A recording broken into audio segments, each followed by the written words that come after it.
and then we come down. Nice one up here. And we come down. On a movie set, you're reacting as the actors do to what's around you, you know, so the general environment is very inspirational. And the general environment at least tells me where to put the camera and how to stage the scene. And I prefer, frankly, making things up as I go along, right there on the day. I mean, that's the way I've done, I think, my best work, is just to really conceive stuff without any preconception.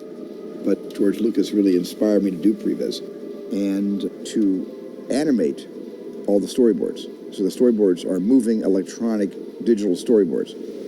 So many choices. It's okay. It just gives me every angle on the town. I can figure out what to use and what not to use. On this movie, I pre-visualized everything that involved the special effects. And what's difficult in prevising is I can make all this stuff up, but when I get to the practical set, everything changes. And often the previs doesn't apply because the set is so, you know, different than what you put into the computer. So what we're doing, so I don't have to go through that, you know, exercise in futility almost, is to don't design the sets until the pre-visualizations are done, so there'll be no surprises on the day. And you get to the set, and hey, it's familiar to all of us. It's what we studied and conceived right here under this ugly fluorescent lighting, and that will be the result. So that's a whole other way of working, which I didn't really work this way before. And let me just see it's like this more. Okay. So when it hears it, it turns and it goes into this sort of a pose. Okay. And then it kind of slithers back from whence it came. Okay, I got you. That was really, really important to explore it, not just the way I've been doing it for 30 years, two-dimensionally, you know, with my own little thumbnail sketches, and then a professional artist comes in and redoes my sketches and makes them, you know, understandable.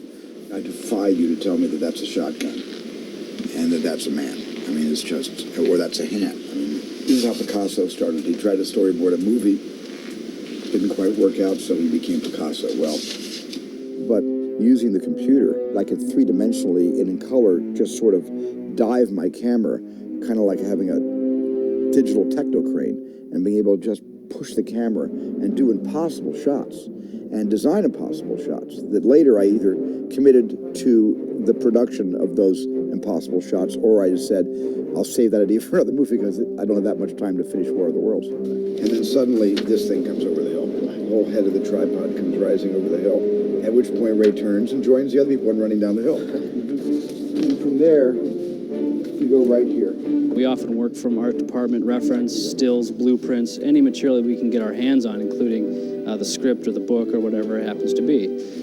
We then build all of these assets in 3D on the computer using a program called Maya. And we basically are able to create these entire worlds and fly through them freely. We animate the characters, we animate the cameras, we do everything that, say, a visual effects house would do, only we do it on a kind of a more basic level so that a director such as Steven or George can get in there and actually fly around, find their camera angles, explore the world, and make up shots that just come to them on the spur of the moment. It gives them a tremendous amount of flexibility to do wild and crazy things without running into enormous costs. It was kind of a visual tool that allowed Steven to express himself in a way that we could all understand and then figure out departmentally how and who was going to do what.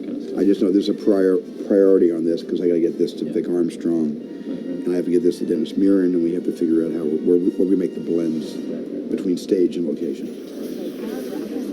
Every single time we had a sequence involving what had been pre-visualized, I invited all the actors over to the computer, and I showed them the entire sequence, so they knew exactly the size of these Leviathan tripods that they're up against, and where they are in juxtaposition to where the tripods are, and so they really had an appreciation. I mean, God, I wish I had that on Close Encounters, because the actors had to completely rely on my imagination, which wasn't even fully developed because I hadn't imagined some of the UFOs when I was directing the principal photography. I had just to say, well, it's like a big pie tin up there, and it's large. It's from there to there. Yeah, I mean, it was so abstract directing the actors in Close Encounters.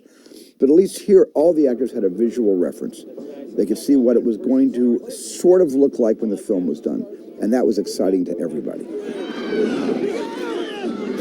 Get going!